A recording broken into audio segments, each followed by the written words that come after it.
Boyfriend નથી ને? એ જ છે જો. હા તો રોહન જ છે. પણ એ તો બેંગ્લોર જોબ કરવા ગયો હતો ને, ત્યાં સેટ પણ થઈ ગયો હતો. તો એ અહીંયા શું કરે છે? ચલ વાત કરીએ ચલ.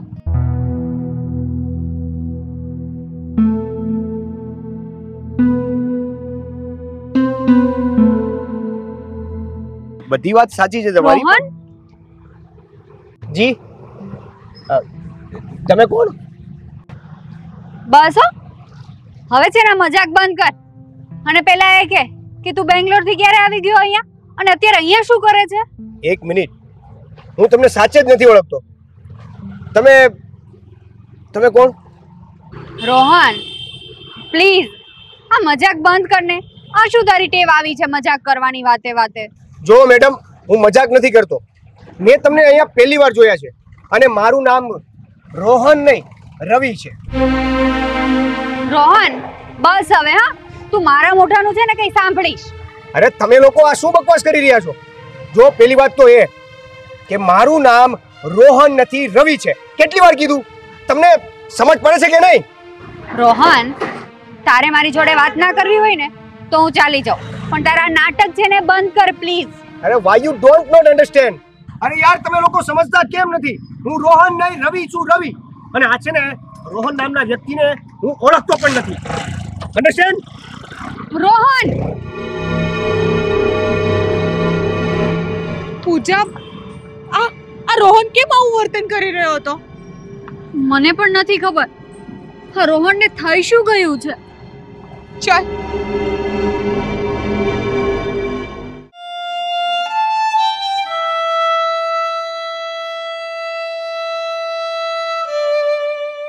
છોકરી કેમ કઈ બોલી નહીં ને બોલ્યા વગર અંદર વહી ગઈ?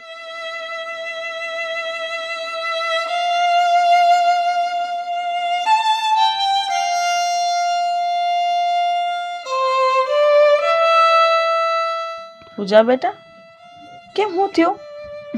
તારું મોં કેમ પડેલું છે? કઈ નહીં મમ્મી, બસ એમ જ. જો બેટા, હું તારી માં છું. તારું મોઢું જોઉં ને ત્યાં મને ખબર પડી જાય કે શું વાત છે. બોલ, શું થયું છે? મમ્મી હમણાં હું બહાર ગઈ ને તો મને રસ્તામાં રોહન મળ્યો હતો, અને હું એની પાસે ગઈ તો એ મારી સામે અજીબ વર્તન કરવા લાગ્યો. અજીબ વર્તન એટલે?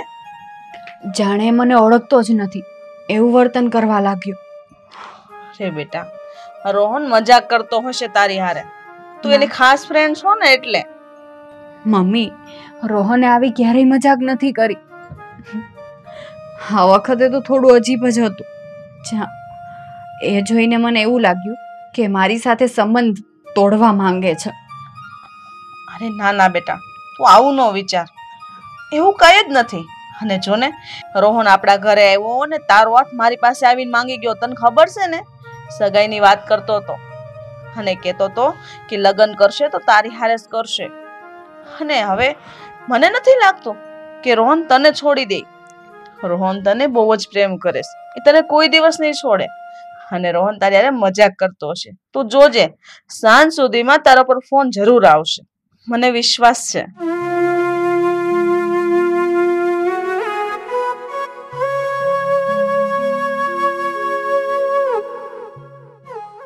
રોહનનું આવું વર્તન જોઈને મને નથી લાગતું કે મને ફોન કરે.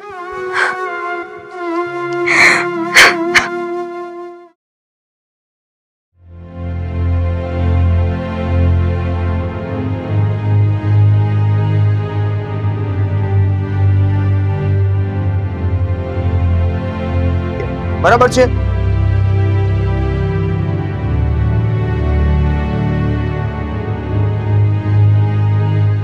શું છે આ ફરી પાછી મારી સામે આવી ગઈ?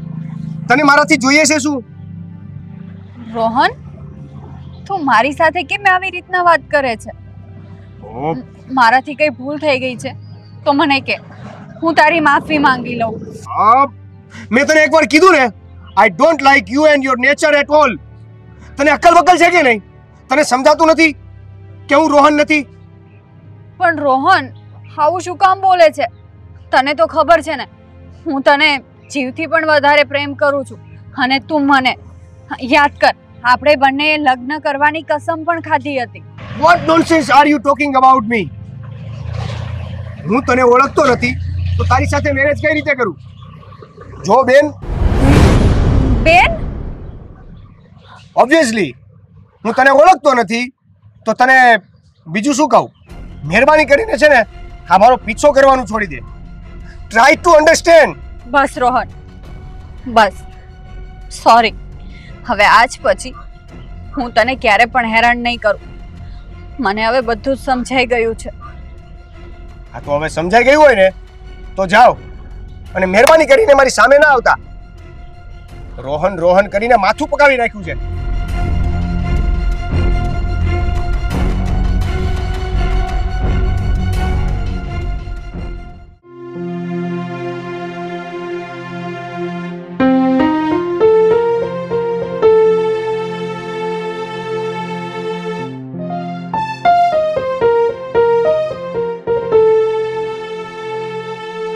પૂજા, આ કેવી હાલત કરી નાખી છે તું? ઊભી થા.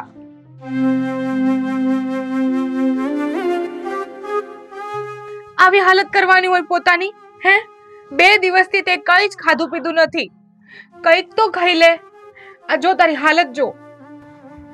ના ના રીના, મારે હવે જીવવું નથી. મરી જવું છે. નથી જીવવું મારે. શું વાત કરે છે તું પૂજા? એક રોહનના કારણે તું મરી જવાની વાત કરે છે? રીના, રોહન મારો જીવ હતો, મારો એ શ્વાસ હતો, મારી દુનિયા હતો. હવે મારા જીવનમાં નથી તો પછી મારી દુનિયા જ નકામી છે. દુનિયા જ. તારા જીવનમાં એક માણસના ચાલ્યા જવાથી તું આવી રીતે હતાશ થઈ ગઈ છે? મરું કે મરી જવાની વાત કરી રહી છે? હા રીના, હા, રોહન મારી દુનિયા હતો. એ હવે જતો રહ્યો એટલે મારું જીવન સાવ નકામું થઈ ગયું છે. સાવ નથી જીવવું મારે. મારું જીવન હા તપતા રણમાં સુકાયેલા ઝાડ જેવું થઈ ગયું છે. નથી જીવવું મારે. હવે જીવીને પણ શું ફાયદો? માસી, હવે તમે જ સમજાવો. પૂજા બેટા, તું આવું ન બોલ. તું આવું બોલીશ તો મારું શું થશે? તને ખબર છે ને, તારા સિવાય આ દુનિયામાં મારું બીજું કોઈ નથી. મમ્મી, હું જેને દુનિયા માનું છું ને, એ રોહન તો આજે મને ઓળખતો પણ નથી. તો હવે મારે અમારી દુનિયા શું કામની? બેટા, જીવન છે, જીવનમાં તો સુખ દુઃખ આવ્યા કરે.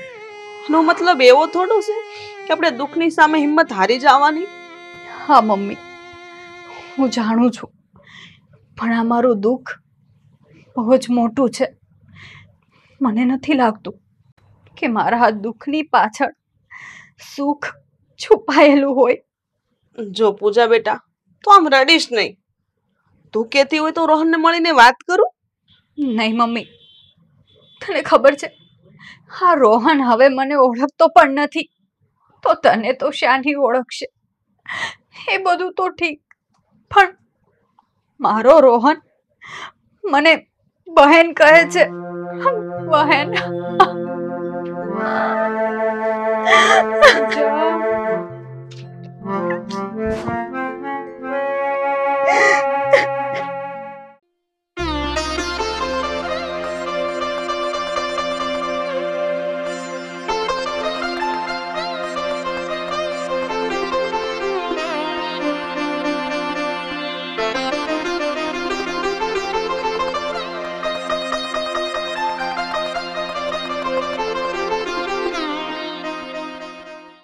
શું વાત છે બેટા?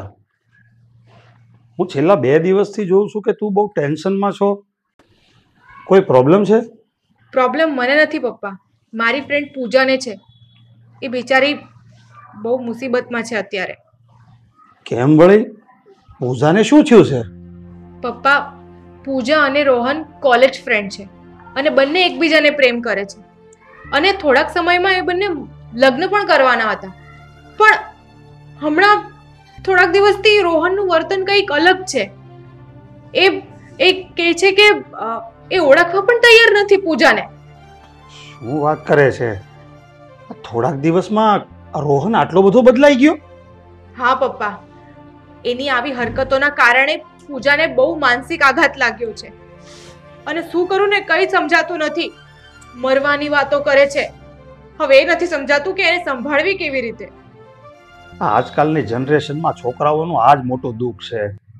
આ ઋતુઓની જેમ બદલાઈ જતા હોય છે. પણ રોહનને આવું તો નહોતું કરવું. ભલે એના માટે કદાચ પ્રેમ એક રમત હશે, પણ આ છોકરીનું શું જેણે રોહનને સાચો પ્રેમ કર્યો? પણ બેટા, તું છે ને પૂજાનું ધ્યાન રાખજે, એને સંભાળજે, ગમે એમ કરીને એના માનસિક ડિપ્રેશનમાંથી બહાર કાઢજે. અને જો મારી મદદની કોઈ જરૂર પડે ને તું મને કહેજે. બેટા, અત્યારે આપણે બાજુમાં સાઈટ ચાલે ને ત્યાં મારે જવું પડશે, મોડું થાય છે ને હું સાંજે સમયસર ઘરે આવી જઈશ અને સાંજે ઘરે આવીને જ જમીશ, એટલે તું રસોઈ બનાવી નાખજે.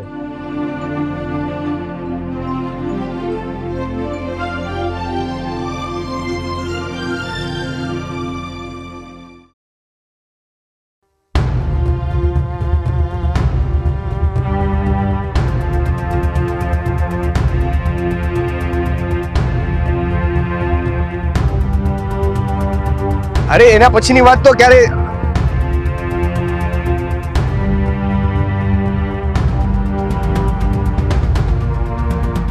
ઓ બેન, શું ઘૂરો છો મને? સાલા હરામખોર, નાલાયક, નપાવટ, નીચ, તું આવી ગંદી હરકત કરે છે. કોઈની લાગણીઓ સાથે તું આવી રીતે રમત રમે છે. મને ખબર નહોતી કે આવી નીચ હરકત કરીશ તું. એક મિનિટ, શું બકવાસ કરો છો? અને હું કોની લાગણીઓ સાથે રમ્યો? પૂજાની લાગણીઓ સાથે રમ્યો છે તું. હું પૂજાની જ વાત કરું છું. તે એનું દિલ તોડ્યું છે. પૂજા પૂજા પૂજા! અરે યાર, આ પૂજાને કોણ છે? હું એને કોઈને ઓળખતો નથી. અને આ દર વખતે તમે આ પૂજા નામની વ્યક્તિને મારી સામે લાવીને મૂકી દો છો, કેમ? વાહ વાહ રોહન, વાહ! કાચિંડાની જેમ રંગ બદલતા તો કોઈ તારાથી શીખે. કોઈ માણસ સેકન્ડે સેકન્ડે આવી રીતે રંગ બદલતો હોય ને તો મેં વિચાર્યું પણ નહીં હતું. સાચું કહું ને તો તારી જેવી વ્યક્તિને કારણે મેં તમારી પુરુષ જાતિ પર વિશ્વાસ કરવાનું મૂકી દીધું છે. અરે થૂકું છું મેં તારી ઉપર. બસ હવે બહુ થયું, બહુ સાંભળી લીધું મેં તારું. હવે જો આગળ એક શબ્દ પણ બોલી છો ને તો મારો હાથ ઉપડી જશે. ખબર નહીં પડે કે શું કરવું.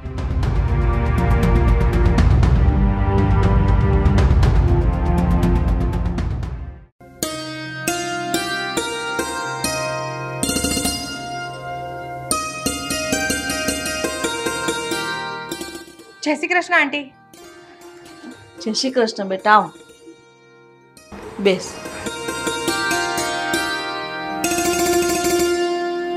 આંટી, કેવું છે હવે પૂજાને? એની તબિયત કેવી છે? જીવે છે પણ મરી મરીને. પૂજા જીવતી લાશ બની ગઈ છે, બિચારી મારી દીકરી. આંટી, આજકાલમાં એણે કંઈ ખાધું? હા, કાલ મેં એને મારા સમ આપીને ખવડાવ્યું હતું. ખાધેલું ઉગતું નથી. જેટલું ખાય છે ને એટલી બળતરા કરીને બધું ખાધેલું બાળી દે છે. આંટી, આપણે પૂજાને કોઈ પણ હિસાબે સંભાળવી પડશે, એને સાચવવી પડશે. એનું આ માનસિક ડિપ્રેશન ઓછું કરવું પડશે, નહીં તો આમને આમ તો એ મરી જશે. નાના બેટા, હું ન બોલ. મારી પૂજાને જો કાંઈ થઈ જશે ને તો હું હાવ નિરાધાર થઈ જાય, નોધારી થઈ જાય. પૂજા સિવાય આ દુનિયામાં મારું કોઈ નથી. આંટી, તમે નિરાશ નહીં થાઓ. આપણે આપણી પૂજાને કંઈ નહીં થવા દઈએ.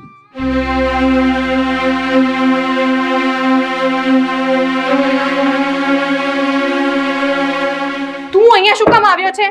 હે? એ જોવા માટે આવ્યો છે કે પૂજા જીવે છે કે મરી ગઈ? જો બેન, મારી વાત સાંભળો. એવી કોઈ વાત નથી. તો કેવી વાત છે? એક તો બિચારીનું દિલ તોડી નાખ્યું, એની મરવા જેવી હાલત કરી નાખી, અને પાછો એને નકટો થઈને અહીંયા મળવા આવ્યો છે. બોલ. હું એને મળવા નથી આવ્યો, હું તમને મળવા આવ્યો છું. મારે તમારા લોકોનું કામ છે. પણ અમારે તારું કોઈ કામ નથી, સમજ્યો? હવે એક મિનિટ પણ અહીંયા ઊભો ના રહીશ. મારે તારું ડાચું પણ નથી જોવું. ચલ નીકળ અહીંયાથી. અરે મારી વાત તો સાંભળો તમે. અરે કોઈ વાત નથી સાંભળવી, કીધું ને નીકળ અહીંયાથી. બીજી વાર આવતો નહીં અહીંયા, કહી દઉં છું. ચલ નીકળ અહીંયાથી.